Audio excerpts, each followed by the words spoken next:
The air in Club Onyx felt thick with desperation, perfume, and ambition. A combination that made my lungs ache as I balanced 4 martinis on my small serving tray. Bass pounded through the floorboards, vibrating up through my worn sneakers as I navigated the packed dance floor. 6 months of working double shifts at this high-end nightclub, and I still hadn't mastered the art of becoming invisible when needed. A drunk businessman swayed into my path, sloshing one of the drinks over my knuckles. The sticky liquid ran down my wrist, soaking the sleeve of my only decent black blouse. "Sorry about that," I muttered, though it wasn't my fault.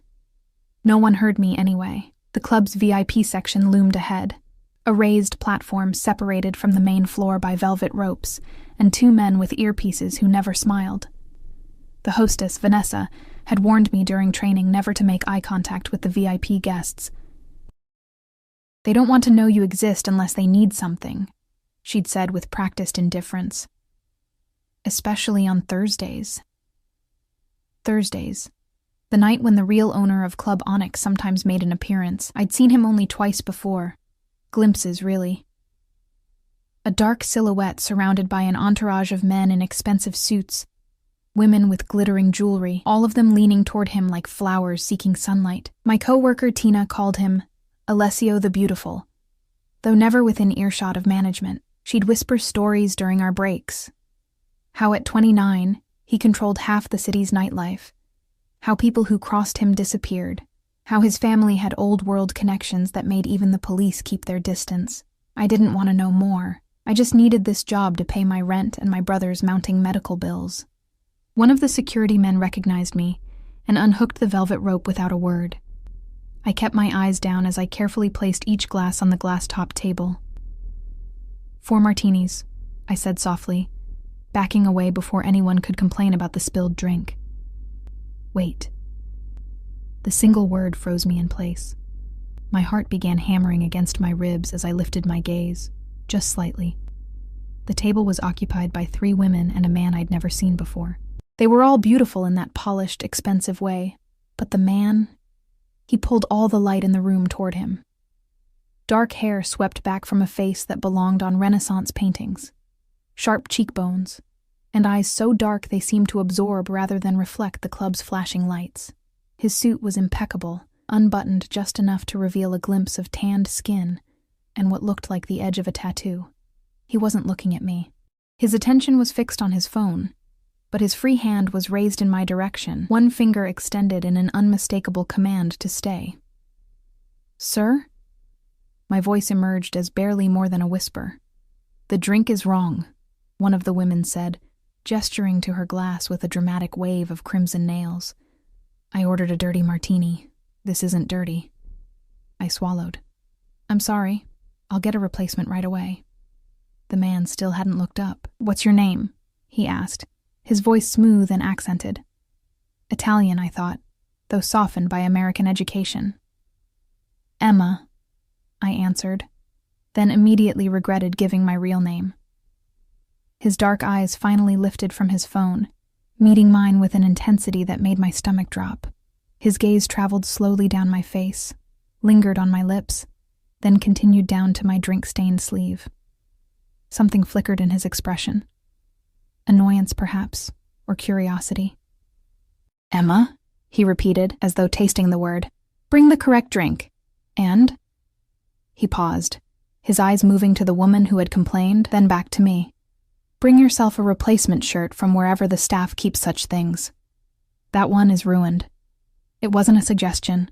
I nodded quickly and backed away, nearly bumping into another server in my haste to escape that magnetic gaze.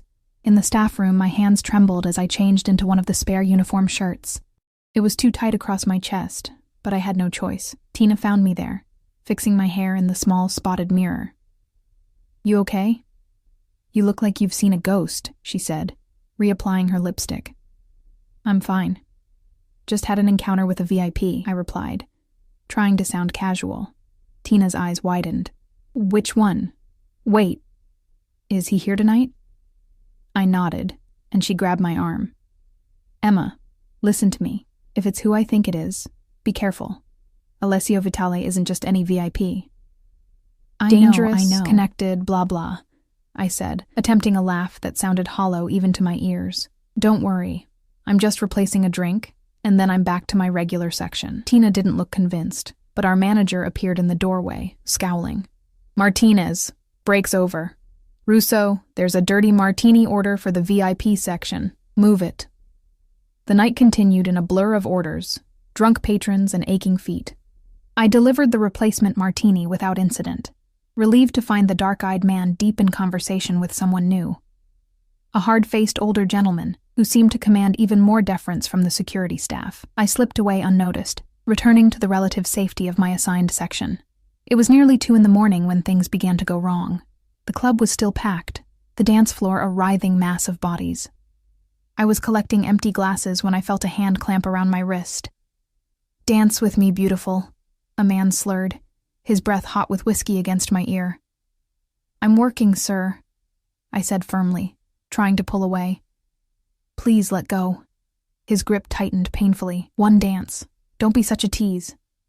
I'm not a tease, I'm a server, I snapped, frustration momentarily overriding caution. And you're hurting me. This only seemed to amuse him. He was younger than I'd first thought, probably mid-20s, with the entitled air of old money. Feisty. I like that, he said, pulling me closer despite my resistance. Let go of my arm, I said, louder this time, looking around desperately for security. But in the packed club, with music blasting, no one seemed to notice my predicament. The man leaned in, his mouth uncomfortably close to my neck. I've been watching you all night, prettiest girl in this place, wasting time serving drinks. I tried to step back but bumped into someone behind me. The crash of breaking glass told me I'd knocked someone's drink from their hand. Perfect. Now I'd have to pay for that too. Sorry, I began, turning to apologize to whoever was behind me. The words died in my throat, standing just inches away, radiating a cold fury that seemed to create a bubble of silence around us despite the pounding music, was Alessio Vitale. Behind him, 2 of his suited guards watched impassively. Problem here? He asked, his gaze moving from my face to the hand still gripping my wrist. The drunk man's smile faltered. No problem, man. Just asking for a dance. Alessio's expression didn't change, but something in the air shifted, became charged with danger. She's working, he said quietly, too quietly for anyone but the 3 of us to hear. And she said no. Look, I don't want trouble, the man said, finally releasing my wrist. Didn't realize she was spoken for. A muscle in Alessio's jaw tightened. Dance with me, he said suddenly, his eyes finding mine. When I hesitated, frozen in confusion, he leaned closer, his lips nearly brushing my ear as he whispered, Dance with me. He'll see you're taken. And just like that, everyone around us stopped watching.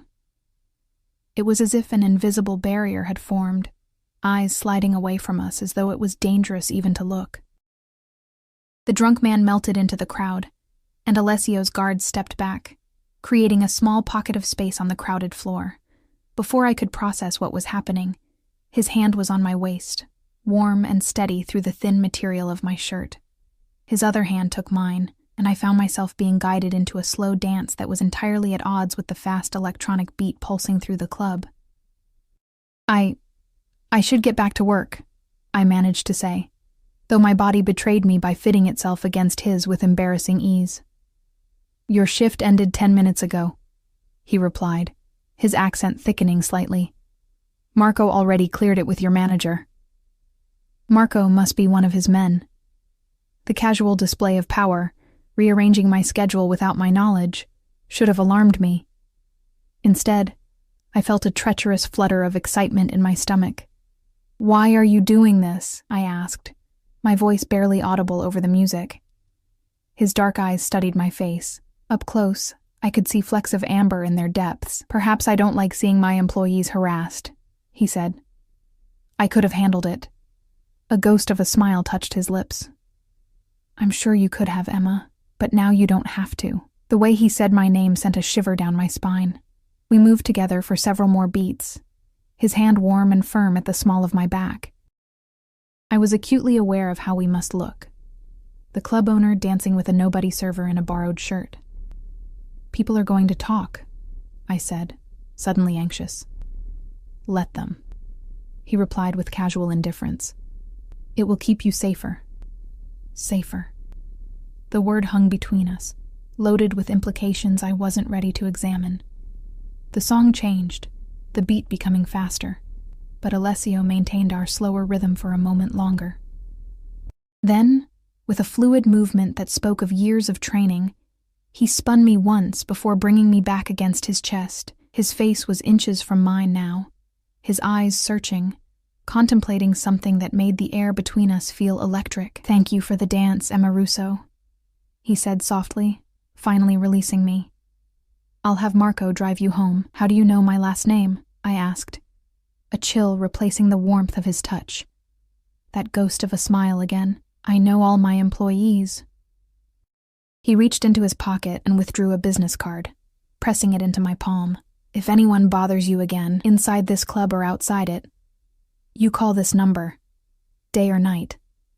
Before I could respond, he was gone, swallowed by the crowd, his guards falling in step behind him. I looked down at the card in my hand. It was blank except for a phone number embossed in simple black text. What I didn't know then, as I clutched that card like a talisman on the silent ride home in a car worth more than a year of my salary, was that this night, this dance, had set something irrevocable in motion. That the next day would bring a revelation that would shatter the careful, struggling life I'd built. That Alessio Vitale had recognized something in me I didn't yet see in myself, and that his protection would become both my salvation and my greatest danger. Sleep evaded me that night, my thoughts circling back to the dance, to dark eyes, and the whispered words that had scattered onlookers like autumn leaves. By the time dawn filtered through my thin curtains, I'd convinced myself that the encounter had been magnified by exhaustion and the surreal atmosphere of the club. In daylight, it would shrink to its proper proportions, just a brief, strange interaction with my employer. I pushed aside the memory of how perfectly my hand had fit in his, how the scent of his cologne, something woodsy and expensive, had lingered on my borrowed shirt. The apartment I shared with my brother Jay was quiet as I made coffee. He'd been asleep when Marco dropped me off, and I was grateful. How would I have explained the sleek black Bentley idling outside our rundown building, the suited driver who'd insisted on watching until I was safely inside? I checked my phone, a text from the hospital confirming Jay's appointment that afternoon. The experimental treatment was our last hope. Draining what little savings we had, I'd need to pick up extra shifts this week. My fingers brushed against Alessio's card, still in my pocket. I pulled it out, running my thumb over the embossed number. In the harsh morning light, it seemed like evidence of a dream, or a warning. The sound of shuffling feet pulled me from my thoughts. Jay appeared in the kitchen doorway, his once athletic frame now thin, leaning heavily on a cane. At 24, just 2 years younger than me, my brother looked decades older, the aggressive form of multiple sclerosis stealing his strength with cruel efficiency. "You're up early?" he said, his smile tight with the pain he tried to hide. "Rough night at work?" I pushed the card deep into my pocket. "Just the usual drunk businessmen," I replied, pouring him coffee. "How'd you sleep?" "Better. Those new meds might be working." He lowered himself carefully into a chair. "You left your uniform shirt on the bathroom floor. It's got something spilled all over it." The memory of the drink sloshing over my hand flashed through my mind. "Yeah, occupational hazard. I'll soak it later." Jay studied my face with the intensity that illness had sharpened in him. "Something happened," he said, not a question. "You've got that look." "What look?" "The one where you're trying to decide whether telling me something will make me worry." I sighed. No point hiding things from Jay. He'd always read me too easily. "I danced with the club owner last night." His eyebrows shot up. "The mysterious Alessio, the one your coworker is always gossiping about?" "It wasn't like that," I said quickly. "Some guy was harassing me, and Alessio stepped in. The dance was just to make the guy back off." Jay's eyes narrowed. "And that's all?" "That's all," I confirmed, though the weight of the card in my pocket felt like a lie. He was just protecting his employee, probably worried about a lawsuit. Jay didn't look convinced, but let it drop. We spent the morning in comfortable silence. Him working on freelance graphic design projects he could still manage on good days. Me catching up on bills and laundry before his appointment. It was nearly noon when my phone buzzed with a text from an unknown number. "Did you get home safely?" My heart stuttered. I stared at the message, then at the business card beside my phone. The numbers matched. "Yes. Thank you for the ride," I replied after several minutes of deliberation. The response came immediately. "Good. Your brother has treatment today, correct?" Ice filled my veins. I'd never mentioned Jay to Alessio. Never discussed my brother's illness or our schedule with anyone at the club. "How do you know that?" I typed with trembling fingers. 3 dots appeared, disappeared, appeared again. "Finally, I make it my business to know about people who interest me. A car will be waiting at 2 p.m. to take you both to the hospital. The driver's name is Paolo." I nearly dropped the phone. "That's not necessary," I wrote back quickly. "It's already arranged. Paolo will wait as long as needed and bring you both home afterward." I stared at the message, unsure how to respond. The presumption should have angered me. But beneath the shock was a flicker of relief. The bus ride to the specialized clinic was long and painful for Jay, with 3 transfers and too much walking. "Why are you doing this?" I asked. This time the answer took longer to arrive. "Because I can. And because you looked tired last night, Emma. Let someone help you for once." The message hit too close to a truth I barely admitted to myself. How exhausted I was. How close to breaking under the dual burdens of work and Jay's care. But accepting help from Alessio Vitale seemed dangerous in ways I couldn't articulate. Before I could respond, another text arrived. "This isn't conditional. No strings. Just a car service when you need it." I showed the messages to Jay, who read them with an inscrutable expression. "What do you think?" I asked. He shrugged, wincing slightly at the movement. "I think that bus ride is killing me, Em. And I think you've been killing yourself trying to handle everything alone. But we don't know this man," I protested weakly. Jay's smile was tired but genuine. "We know he owns half the city and apparently has a soft spot for my stubborn sister. As far as guardian angels go, we could do worse." So at exactly 2 o'clock, we found ourselves being helped into a Mercedes by a quiet, professional man who introduced himself as Paolo. The car's interior was cool and spotless, the ride so smooth that Jay dozed off, his features relaxed for the first time in days. The hospital staff didn't blink at our arrival by private car. They'd seen weirder things. "Doctor." Patel greeted us with her usual calm efficiency, guiding Jay to the treatment room while I settled in the waiting area with a dog-eared magazine. An hour passed. I was halfway through an article about summer fashion when I sensed someone sit beside me. The familiar scent registered before I looked up. Woodsy cologne, subtle but distinctive. Alessio Vitale looked different in daylight.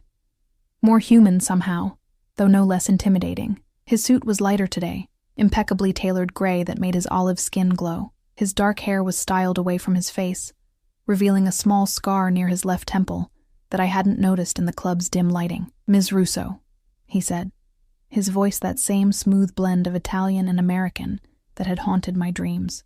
"How is your brother doing?" I closed the magazine, buying time to compose myself. "The treatment takes about 3 hours.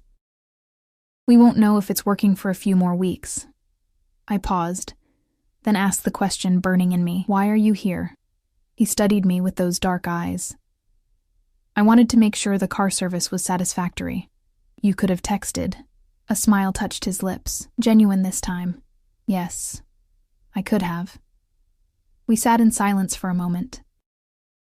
Around us, the hospital buzzed with activity, nurses hurrying past, families whispering in corners, the antiseptic smell mingling with coffee from the nearby cafeteria. "How much do you know about me, Ms. Russo?" he asked suddenly. The question caught me off guard. "Only rumors," I admitted. "That you own clubs, that you're connected, that people who cross you regret it." He nodded, unsurprised. "And does that frighten you? Should it?" His eyes held mine. "Not if you're not planning to cross me." A nurse approached before I could respond, handing me a clipboard with insurance forms. I scanned them with practiced dread, my stomach sinking at the numbers at the bottom. Even with our coverage, the copay for today's treatment was more than I'd make in a week of shifts. Alessio watched me silently, his gaze taking in my furrowed brow, the way I bit my lip as I calculated what bills could be delayed this month.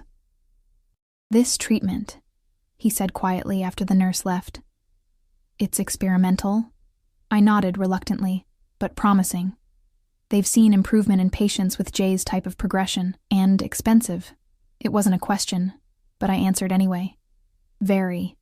But worth it if it gives him more time, more quality of life. Alessio's expression softened almost imperceptibly. "Family is everything," he said, the words carrying a weight that suggested personal meaning.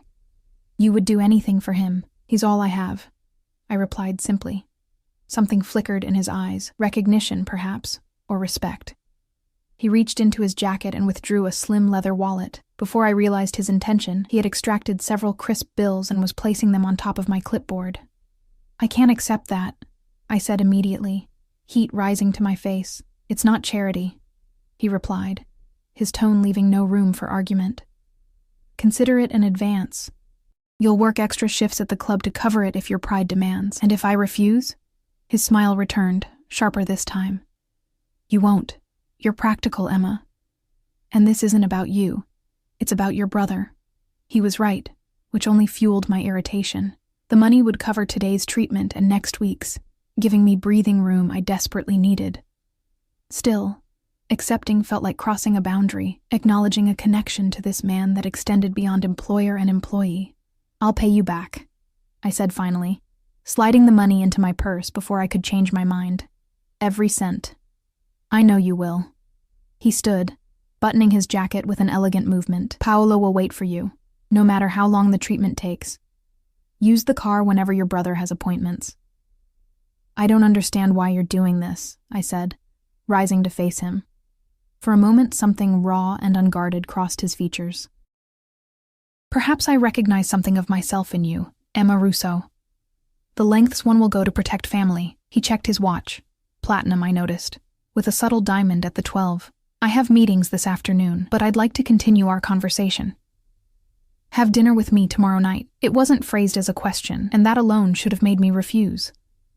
Instead, I found myself asking, "What time?" 7. "Paolo will pick you up." He reached out, his fingers brushing a strand of hair from my face with unexpected gentleness. "Wear something nice. But don't worry about impressing me.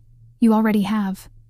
He was gone before I could process his words, leaving behind only the lingering scent of his cologne and the confusing tangle of emotions in my chest.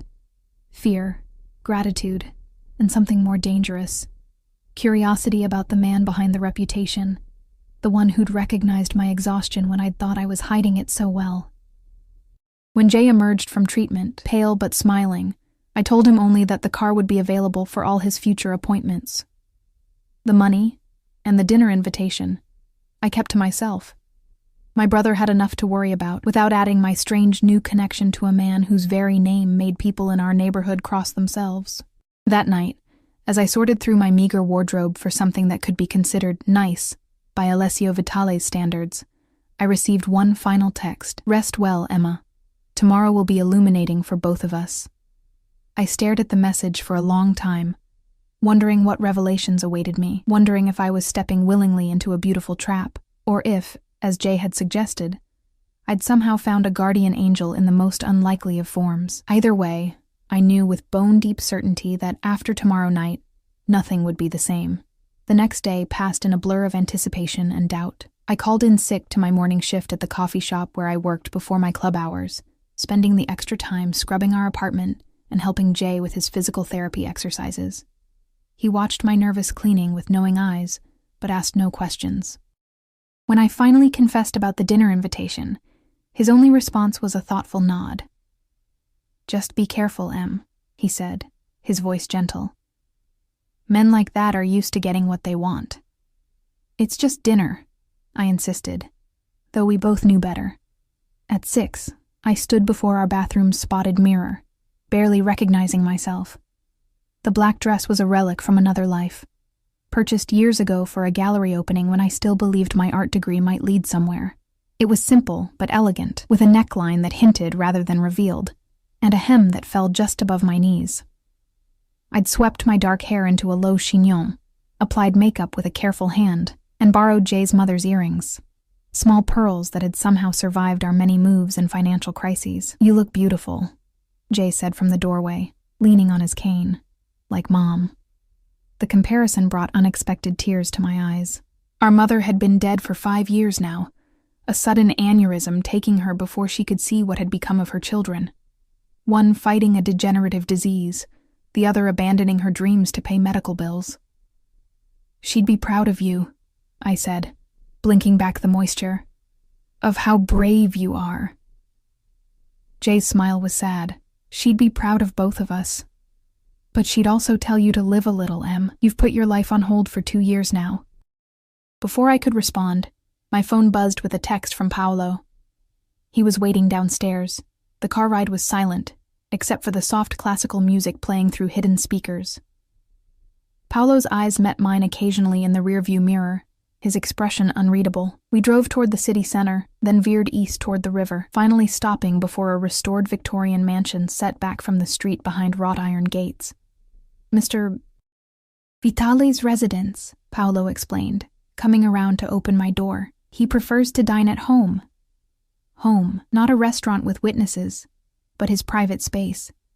The realization should have alarmed me more than it did. Instead, I felt a flutter of curiosity as I followed Paolo up the stone path to massive double doors. The interior was a study in refined masculinity, dark woods, leather furnishings, and subtle lighting that created pools of warmth in the high-ceilinged entryway.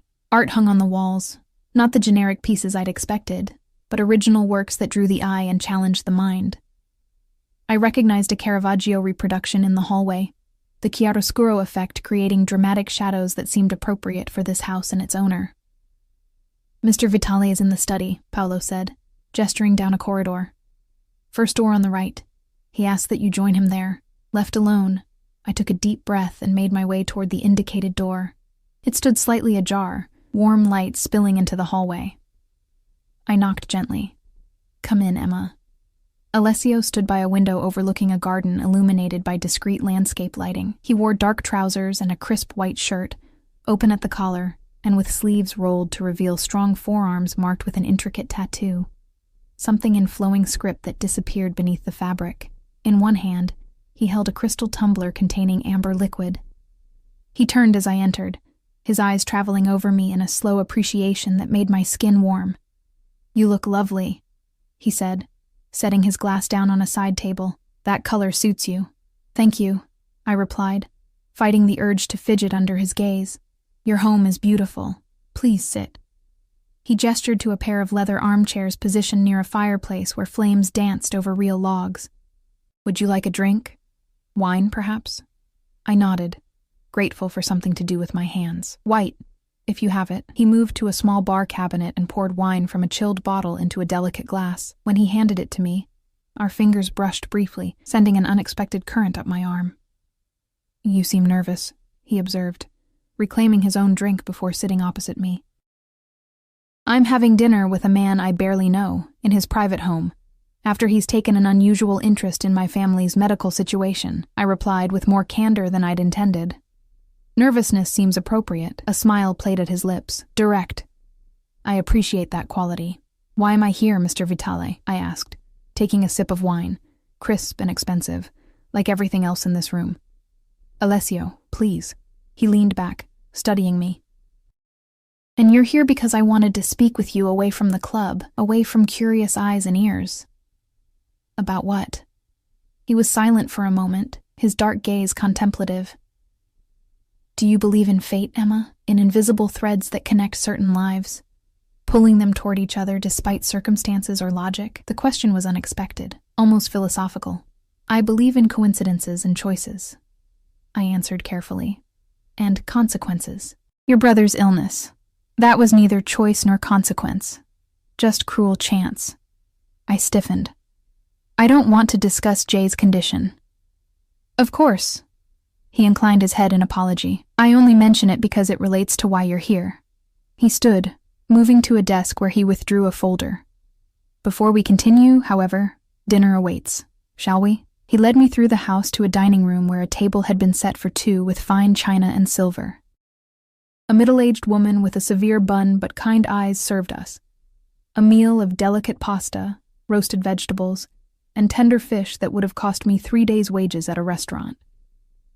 Throughout dinner, Alessio kept the conversation deliberately light, asking about my background, my education, my interests before life had narrowed my focus to survival. He listened with genuine attention as I reluctantly shared fragments of my former self, the art student with dreams of gallery showings, the girl who'd once backpacked through Italy on a scholarship program, sketching piazzas and churches. You've been to my homeland, he said, seeming pleased. Where? Florence, Rome, Naples, smaller towns in Tuscany, I replied, warming to the subject despite myself. I fell in love with the light there, the way it changes the colors of the buildings throughout the day. And yet you ended up serving drinks in a nightclub. There was no judgment in his tone, only curiosity. I traced the rim of my wine glass. Life happens. Dreams adjust. Or get deferred, he suggested. Not abandoned. When the meal concluded, he suggested we return to the study. The folder still lay on his desk, untouched but impossible to ignore. Once we were seated again by the fire, he finally reached for it. Emma, what I'm about to tell you may seem unlikely, he began, his accent thickening slightly. But I ask that you hear me out completely before responding. I nodded, tension coiling in my stomach. 2 months ago, one of my businesses was robbed. Not money, information. Data about my personal accounts, my family connections, certain sensitive business arrangements. His expression darkened. The thief was someone I trusted, someone who had been with my organization for years. I shifted uncomfortably. I don't understand what this has to do with me. The man's name was David Russo, Alessio said quietly. Your father. The room seemed to tilt around me, the wine in my stomach turning to acid.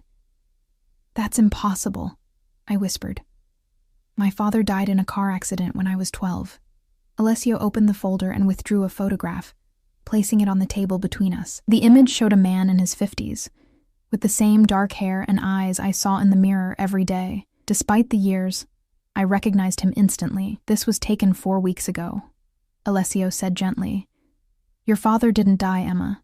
He abandoned your family and created a new identity. He's been working for me for the past 8 years as Michael Conti, my financial administrator. My hands trembled as I reached for the photograph. No, I said, but the denial was hollow. The resemblance was undeniable. The slight cleft in the chin, the distinctive arch of eyebrows that Jay and I had both inherited. This can't be real.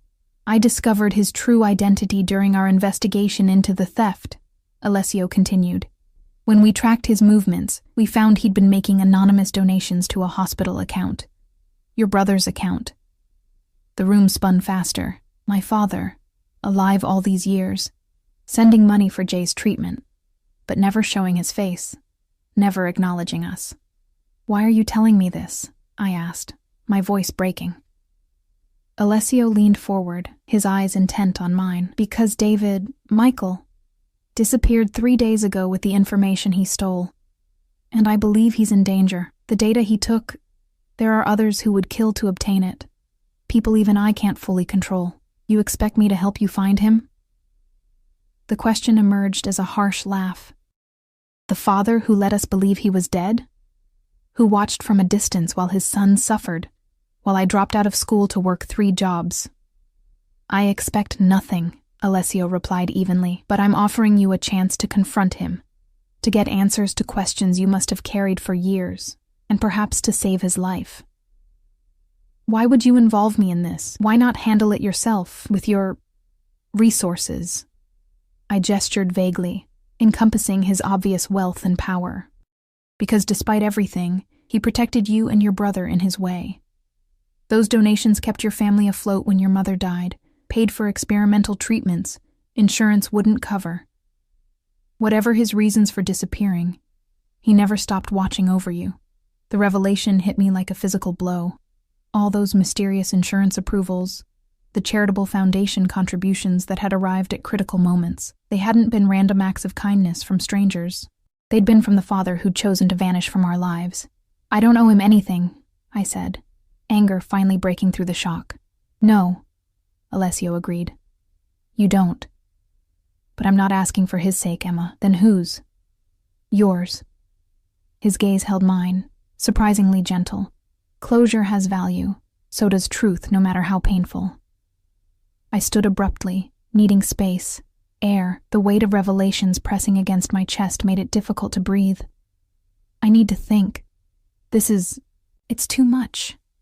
Alessio rose as well, keeping a respectful distance. Of course. Take all the time you need. Paolo will drive you home whenever you're ready. I moved to the window, staring blindly at the garden below. My mind raced with fragmented memories. My father's laugh, the way he'd taught me to hold a paintbrush, his absence at my high school graduation, at my mother's funeral, at Jay's diagnosis. Why did you dance with me? I asked suddenly, turning back to face him. That night at the club, you already knew who I was, didn't you? Something flickered across his face. Hesitation, perhaps, or reluctance to reveal too much. Yes, he admitted. I knew your name, your connection to David. I'd been observing you, trying to determine if you were involved in his schemes. And was I? In your determination? No. The answer came without hesitation. You are exactly what you appear to be, a woman sacrificing everything for her brother, carrying burdens that would break most people. So the dance, the car service, this dinner, it was all to get to my father through me? Alessio moved closer, close enough that I could smell his cologne, feel the heat radiating from his body. It began that way, he said softly, a strategic approach to a potential asset. But the moment you looked at me in the club, something changed. The calculation became complicated. Complicated how? My voice was barely above a whisper. His hand rose to my face, fingers tracing the curve of my cheek with a gentleness that belied his reputation. I found myself caring about your welfare beyond its usefulness to me. It's not a feeling I'm accustomed to. Emma Russo. The admission hung in the air between us, charged with implications neither of us seemed ready to examine. His eyes dropped to my lips, and for a breathless moment, I thought he might kiss me. Part of me, a reckless, hungry part I'd suppressed for too long, wanted him to. Instead, he stepped back, composure returning like a mask sliding into place. I'll have Paolo take you home. Consider what I've told you. If you wish to help find your father, call the number I gave you. If not, he shrugged, a gesture too elegant to be casual. The car service for your brother's appointments will continue regardless. No strings, as promised. In the car, watching the lights of the city blur through tinted windows, I turned the photograph over and over in my hands. My father, older, dressed in expensive clothes I couldn't have imagined him wearing, but unmistakably the man whose death I'd mourned for 14 years. I thought of Jay, who had only vague memories of our father, who had built a mythology around the man he barely remembered. How would this truth affect him? And what did it say about me that despite the shock and anger, a part of me still yearned to see my father again, to demand the explanations we deserved? Paolo's voice broke through my thoughts. Ms. Russo, we've arrived. I looked up to see my apartment building, shabby and ordinary, after the opulence of Alessio's world. Before I could open my door, Paolo spoke again. If I may, he said, his accent thicker than Alessio's. The boss doesn't involve himself personally with business matters often.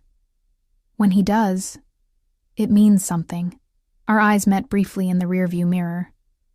What are you saying?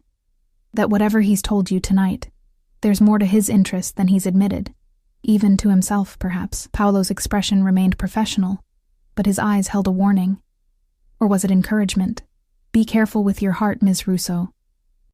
But know that when Alessio Vitale offers protection, nothing in this city can touch what he claims as his. I stepped from the car into the cool night air, Paolo's words echoing in my mind. What he claims as his. The possessiveness of the phrase should have repelled me. Instead, As I climbed the stairs to face Jay, and the impossible truth I now carried, I felt an unsettling warmth at the idea that Alessio Vitale might see me as someone worth claiming. And as dangerous as that feeling was, it paled beside the storm that would erupt when I told my brother our father was alive, in trouble, and somehow entangled with one of the most powerful and feared men in the city. Jay was still awake when I entered our apartment, the television flickering silently in the dim living room. One look at my face and he straightened, muting the program. "What happened?" he asked, his voice tight with concern.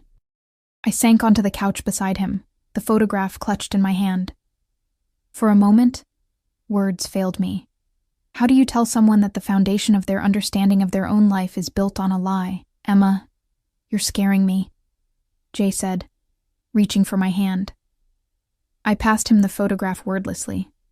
He stared at it, confusion clouding his features before slow recognition dawned. The resemblance between Jay and our father had always been stronger than mine. The same jawline, the same way their eyes crinkled when they smiled. "Is this?" he whispered, unable to complete the question. "Dad," I confirmed, my voice hollow. "Taken 4 weeks ago." Jay's hand trembled as he traced our father's face in the image. "How? Where did you get this?" I told him everything. About Alessio's revelation, about our father's new identity, about the theft and the danger.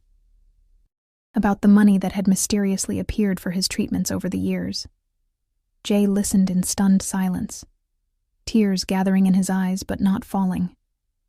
"He's been alive this whole time," he said finally, his voice breaking. "Watching us from a distance, but never showing his face, never holding Mom's hand when she was dying, never seeing what this disease has done to me." The raw pain in his voice broke something in me. I pulled my brother into an embrace, feeling his tears dampen my shoulder. We stayed that way for a long time, mourning not just the father we thought we'd lost years ago, but the father who'd chosen to abandon us. "What are you going to do?" Jay asked when we finally separated, wiping his eyes with the back of his hand. "I don't know," I admitted. "Alessio wants me to help find him. He thinks I might know something or that Dad, Michael, might contact me." Jay's expression hardened. "And what does the great Alessio Vitale get out of this arrangement?" "The information Dad stole, I suppose," I said, though Alessio's motivation suddenly seemed more complex than I'd initially understood. "And maybe closure for whatever business relationship they had." "And what do we get?" Jay asked, voicing the question I'd been turning over since leaving Alessio's mansion. Besides reopened wounds, I had no answer for him. Outside our window, a siren wailed in the distance, a reminder of the city continuing around our private upheaval. My phone buzzed with a text, but I ignored it. "I need to sleep," Jay said finally, exhaustion evident in the slump of his shoulders. "We both do. Tomorrow we can decide what to do with this." He gestured at the photograph still clutched in his hand, unable to set it down despite the pain it caused. That night, sleep eluded me again. I tossed in my narrow bed, mind racing between the father who had abandoned us and the enigmatic man who had brought him back into our lives. Near dawn, I reached for my phone, checking the message I'd ignored earlier. It was from Alessio. "I understand tonight was difficult. Take tomorrow off. The club manager has been informed." The presumption of his words, taking over my schedule again without consultation, should have irritated me. Instead, I felt an unwelcome flutter of gratitude. A day to process, to decide. Another small kindness wrapped in the trappings of control. I typed back, "Thank you. I need time." His response came immediately, suggesting he'd been awake as well. "Time is the one luxury I'm not certain we have. Your father's information has begun to circulate.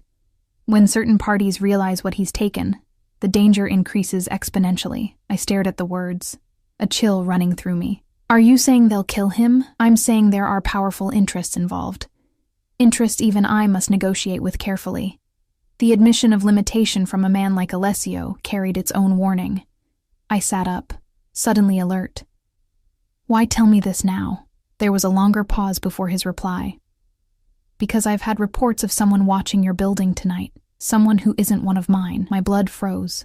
I moved to the window, carefully peering through the blinds at the street below. In the pre-dawn gloom, a dark sedan was parked across the street, its windows tinted, engine off, but a faint glow of a cigarette visible inside. "I see the car," I texted with shaking fingers. "Don't approach it. Paolo is 2 minutes away. Pack essentials for yourself and your brother. You're not safe there anymore." Panic surged through me. "We can't just leave. Jay has treatment tomorrow. He needs—" "Everything will be arranged," came the swift response. "Emma, trust me, your father's enemies now see you as leverage. They'll use you to draw him out." The word trust hung in my mind as I rushed to wake Jay, explaining in hurried whispers as I helped him dress, as I threw clothes and medications into bags. Trust Alessio Vitale, a man I barely knew, whose world operated by rules I didn't understand. But what choice did we have, if even half of what he'd told me was true? Staying put was no longer an option. Paolo arrived as promised, accompanied by another suited man who scanned the street professionally before ushering us into the waiting car. Jay, pale and confused but trusting my judgment, leaned heavily on my arm as we descended the stairs for what I somehow knew would be the last time. "Where are we going?" I asked Paolo as we pulled away from the curb, the dark sedan still ominously present across the street. "A secure location," he replied, eyes constantly checking the mirrors. "Mr." Vitale's instructions were explicit. "You and your brother will be protected until the situation is resolved." The secure location turned out to be a modern high-rise on the river, its lobby staffed by security guards who didn't blink at our arrival. The apartment Paolo led us to occupied half the 20th floor, its floor-to-ceiling windows overlooking the city lights just beginning to fade in the approaching dawn. "Mr.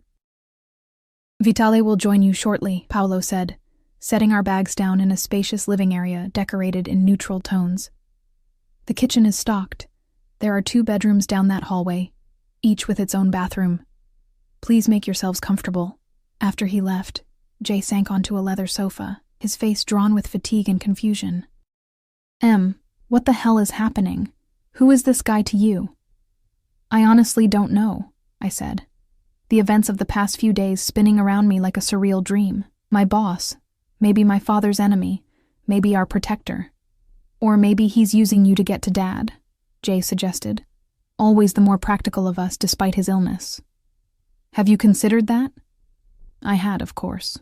But something in the way Alessio had looked at me, the gentle touch of his fingers against my cheek, suggested motives more complex than simple manipulation. Or perhaps that was exactly what a man like him wanted me to believe. The sun had fully risen by the time a soft knock announced Alessio's arrival. He entered without waiting for a response, dressed in another impeccable suit despite the early hour, his expression grave as he took in Jay's exhausted form on the sofa and my own disheveled appearance.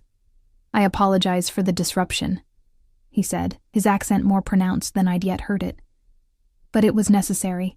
The men watching your building are connected to a rival organization that has been trying to obtain the information your father stole." "And what exactly is this information?" Jay asked, his voice sharper than usual. "What was so important that it's put us in danger?" Alessio's gaze moved between us, assessing. "Financial data," he said finally. "Banking details, client lists, certain sensitive business connections. But more importantly, evidence of a mole within my organization who's been feeding information to my competitors for years." "And you think that mole is our father?" I said, the pieces falling into place. "I know it is," Alessio replied, his tone hardening slightly. "The question is who he's working for now, and what he plans to do with what he's taken." Jay leaned forward, wincing at the movement. "Why would he steal from you after 8 years? Why now?" A shadow crossed Alessio's face. "That is what I hoped your sister might help me understand." "I haven't spoken to him in 14 years, I reminded him. "I thought he was dead." "Yes, but he's been watching you. The hospital donations prove that much." Alessio moved to the window, gazing out at the city below. "People who maintain secret surveillance often leave patterns, traces. Has anything unusual happened recently? Unexpected encounters? Strange messages?" I started to shake my head, then paused, a memory surfacing. "About a month ago, I got a card in the mail. No return address, just my name. Inside was a sketch of the fountain in Florence where I used to sit and draw during my study abroad. I thought it was from an old classmate. Alessio turned sharply. Do you still have it? It was in my apartment, I said, regret washing over me. I didn't think to grab it when we left. I'll send someone to retrieve it, he said, already reaching for his phone. After a brief conversation in rapid Italian, he returned his attention to us. Your brother's medical care will continue without interruption. I've arranged for a specialist to come here this afternoon. Jay's eyebrows rose. Here? A doctor is just going to make a house call to some random apartment? A small smile touched Alessio's lips. Dr. Patel has been generously compensated for the inconvenience.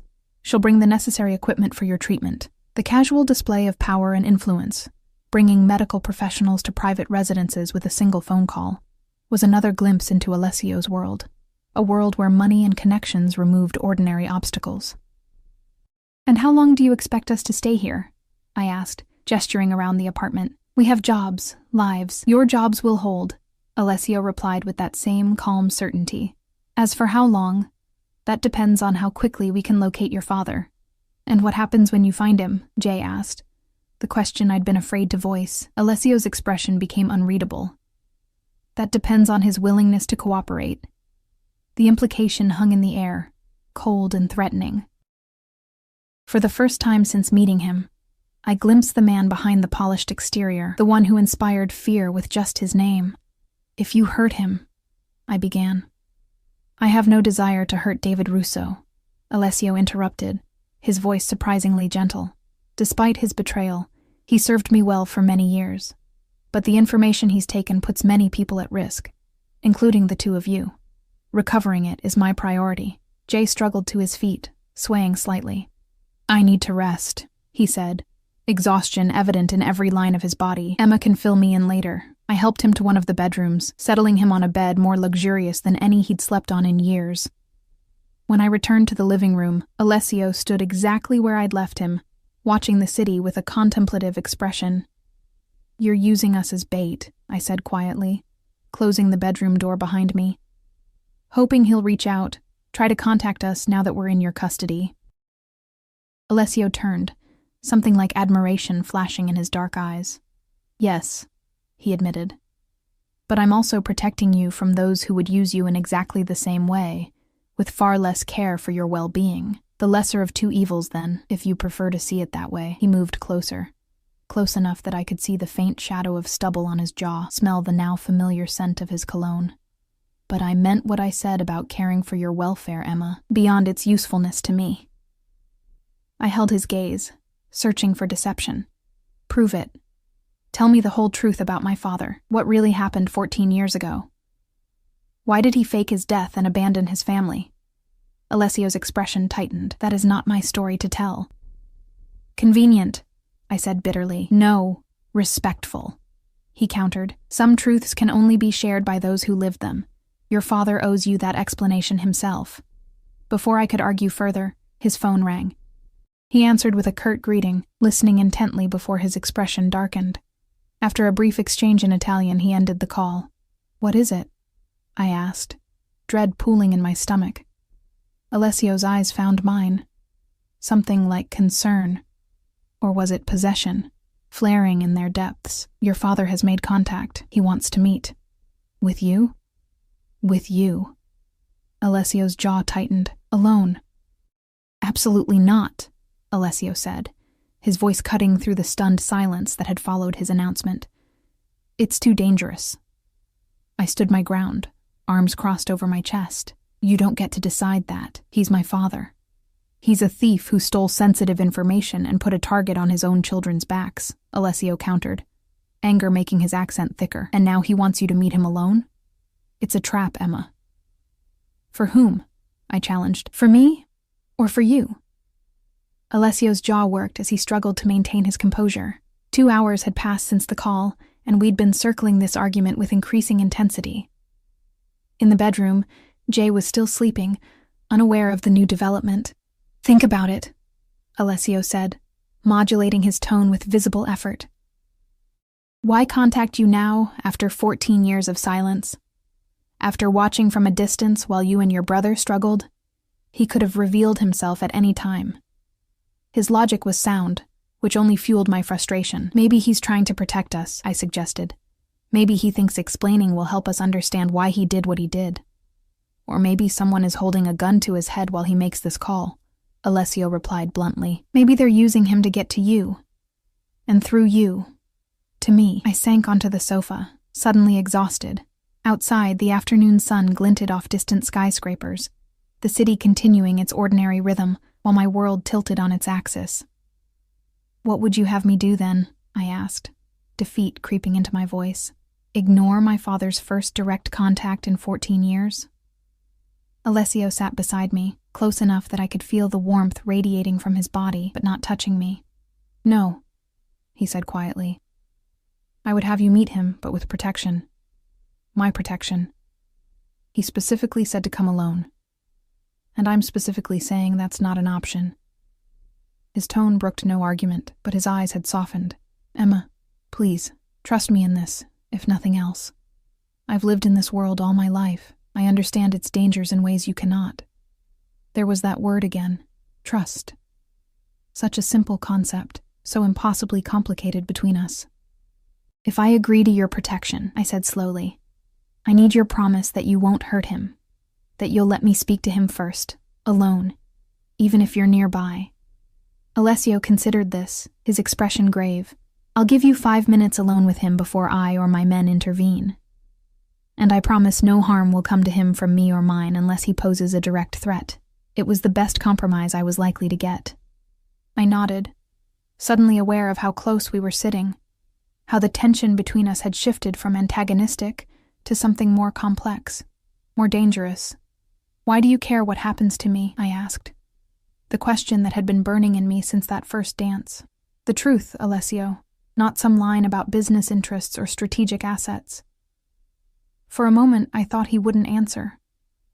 Then his hand rose to my face, fingers tracing the curve of my cheek with unexpected tenderness. Because you remind me of someone I used to know, he said softly. Someone who sacrificed everything for family, who faced impossible choices with courage. Someone I couldn't save. His eyes held mine, vulnerability showing through the cracks in his carefully maintained facade. And because when I saw you that night in the club, something I thought long dead stirred back to life. The raw honesty in his voice caught me off guard. Before I could respond, the bedroom door opened, and Jay appeared, leaning heavily on his cane. I heard raised voices, he said, eyes moving between us, noting our proximity with raised eyebrows. What's happening now? I explained the situation, while Alessio maintained a respectful distance, his expression once again composed. Jay listened without interrupting, his face growing more troubled with each detail. So our father, who's been playing dead for 14 years, suddenly wants a family reunion, he summarized when I'd finished, in the middle of whatever criminal mess he's created. And you're considering going? Put that way, it did sound insane. I need answers, Jay. My brother's expression softened. I know you do. We both do. But not at the cost of your safety. She will be safe, Alessio interjected, his tone leaving no room for doubt. I'll personally ensure it. Jay studied him with unexpected intensity. Why? What's my sister to you, Vitale? The question hung in the air, charged with implications neither Jay nor I had voiced aloud. Alessio met my brother's gaze without flinching. Someone worth protecting, he said simply. Jay held his stare for a long moment, before nodding once, a grudging acknowledgement. If she goes, I go too. Jay, no, I protested immediately. Your condition has nothing to do with this, he interrupted firmly. He's my father too, Emma. And if there's danger, we face it together. That's what we've always done. Alessio surprised me by nodding. We can arrange it safely. A controlled environment, with medical support nearby if needed. He turned to me. The meeting is set for tonight, 9 o'clock at the Botanical Gardens, the conservatory. A public place, I noted. Closed to the public after 7, Alessio corrected, but accessible with the right connections. Neutral ground, relatively speaking. My men will secure the perimeter before you arrive. The next few hours passed in a blur of preparation. Dr. Patel arrived as promised, administering Jay's treatment in the apartment's spare bedroom with equipment that appeared as if by magic. Alessio left briefly, returning with clothes for both of us.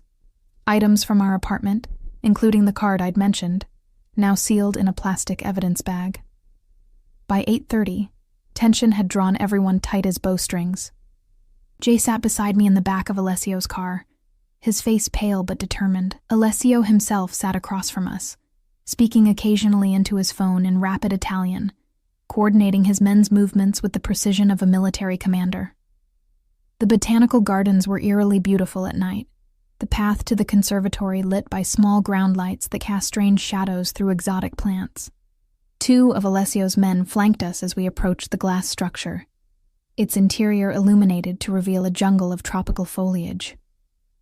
"Remember," Alessio said quietly as we reached the entrance, 5 minutes alone, then I come in, regardless of what's happening. If anything feels wrong, anything at all, you call out immediately." I nodded, too nervous to speak. Jay squeezed my hand, his presence steadying despite his own physical weakness. "We'll be right outside," Alessio assured us, his eyes lingering on mine for a moment longer than necessary. "Be careful." The air inside the conservatory was warm and humid, heavy with the scent of flowers and damp earth. Our footsteps echoed slightly on the stone path as we moved deeper into the artificial jungle. He was waiting by the central fountain, older than in the photograph but unmistakably our father. David Russo, now Michael Conti, stood with his back very straight, hands clasped before him. When he saw us, something like pain flashed across his face. "Emma," he said, his voice exactly as I remembered from childhood. "Jay." His eyes lingered on my brother's cane, grief evident in his expression. "You came together. I should have known you would. Did you really think I'd come alone?" I asked, anger suddenly displacing nervousness. "After 14 years of letting us think you were dead?" He flinched as though I'd struck him. "I deserve that. I deserve much worse." "Why?" Jay asked, the single word containing a lifetime of abandonment and pain. "Why did you leave us? Leave Mom? She died thinking she was a widow." Our father's eyes closed briefly, genuine anguish contorting his features. "Because I thought it was the only way to keep you all safe." "Safe from what?" I demanded. "From the life I'd become entangled in," he replied, gesturing vaguely around us. "From the debts I'd accumulated, the promises I'd made to dangerous people. People who wouldn't hesitate to use my family as leverage. People like Alessio Vitale," Jay suggested. A bitter smile twisted our father's mouth. Vitale was the least of my concerns back then. He was still making his way up in the organization, just beginning to build his empire. He shook his head. "No, there were others.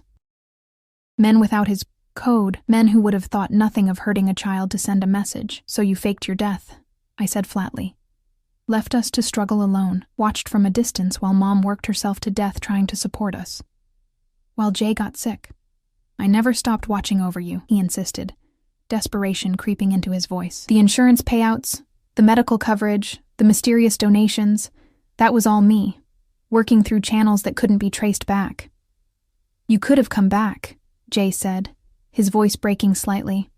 "After Mom died, after I got diagnosed, we needed a father, not anonymous bank transfers." Our father moved toward us, stopping when I instinctively stepped back. "I couldn't risk it," he said softly.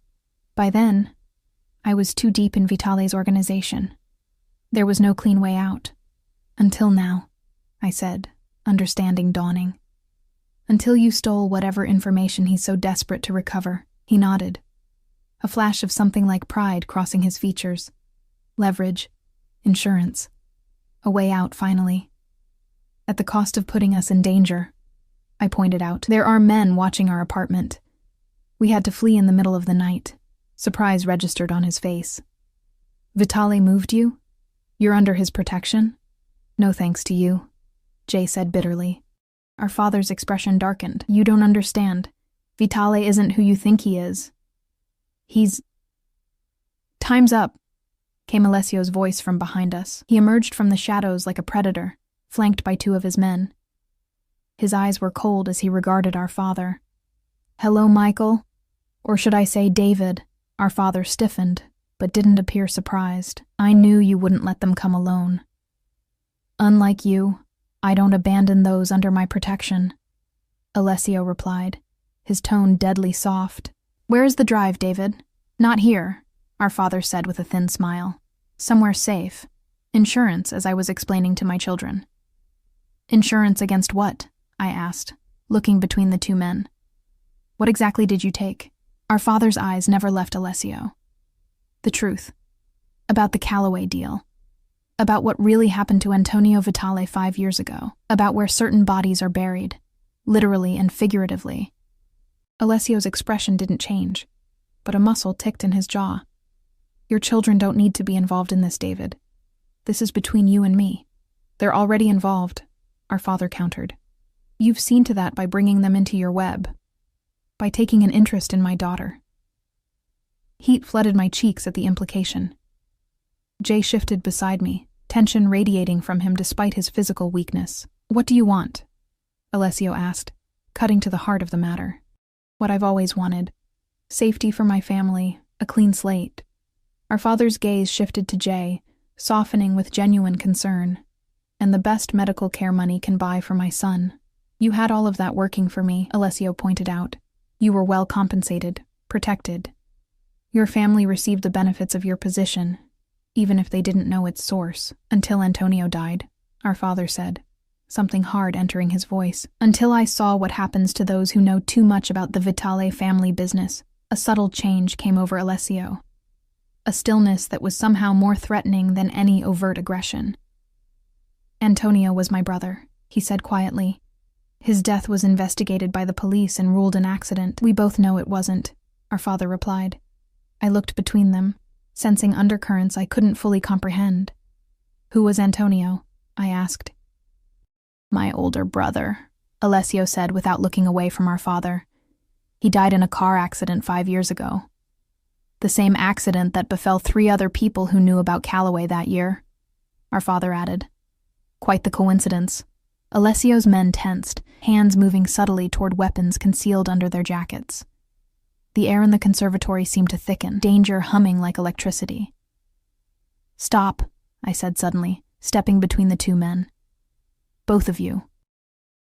This isn't helping anyone." To my surprise, both men fell silent, their eyes shifting to me. "Dad," I said, the word strange on my tongue after so many years.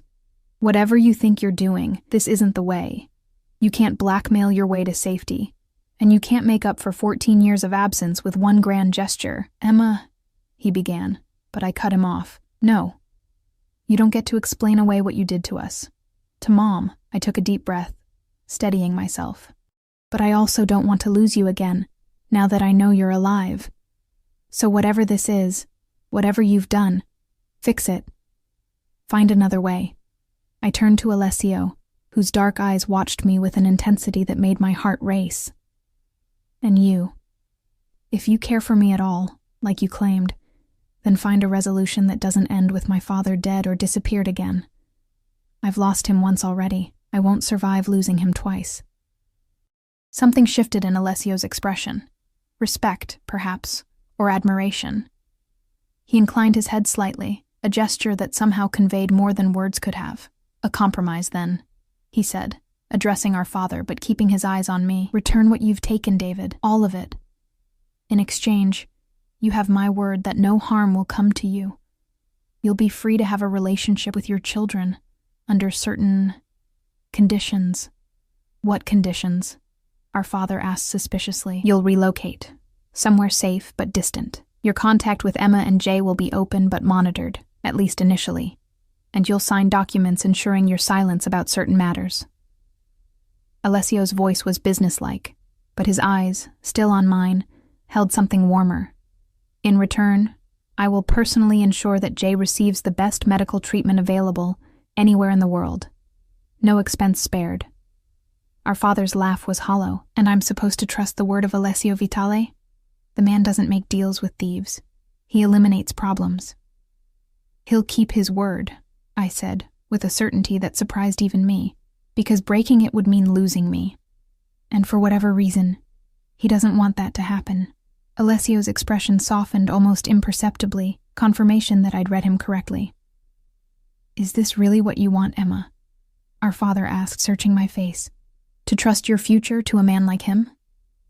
"I'm not trusting him with my future," I corrected. "I'm trusting him with yours. There's a difference." Jay moved to stand beside me, his hand warm on my shoulder. "We want you in our lives, Dad," he said quietly. "But not like this. Not as a fugitive. Not using us as pawns in whatever game you're playing." Our father looked between us, the children he'd abandoned and watched from afar for 14 years. Something crumbled in his expression. Pride, perhaps. Or resolve.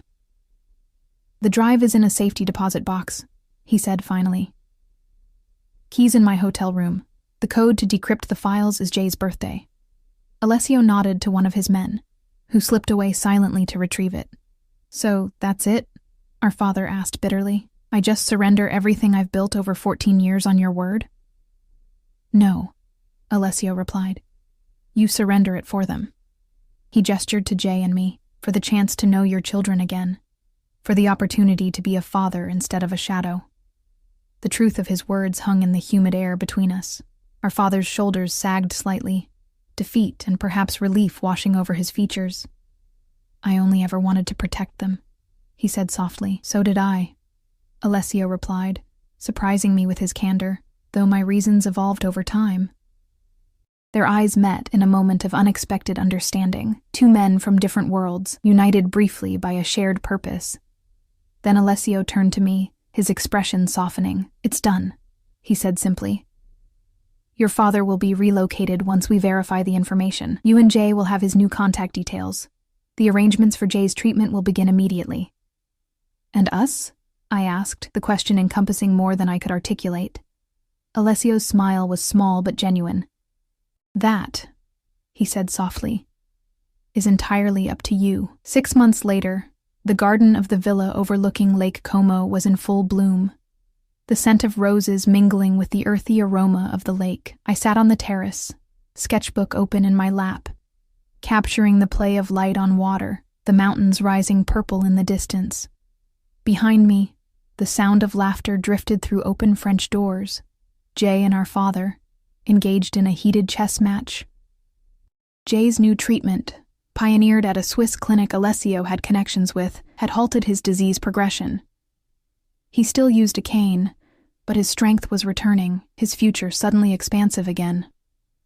Our father, still Michael to the world, but David again to us, was learning how to be a parent after 14 years of absence. There were difficult conversations, tears and lingering anger, but also forgiveness, gradually offered and gratefully received. The monitoring Alessio had initially insisted on had eased over time, as trust cautiously rebuilt itself. My thoughts turned to Alessio himself, due to arrive that evening.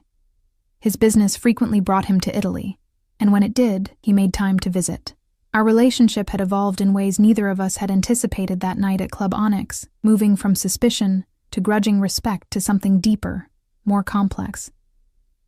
We were taking it slowly, both aware of the complications our histories created, the power imbalance we needed to carefully navigate. But when he looked at me with those dark eyes, when his hand found mine as we walked along the lake shore, I felt something I'd thought lost forever in the years of struggle and sacrifice. Hope.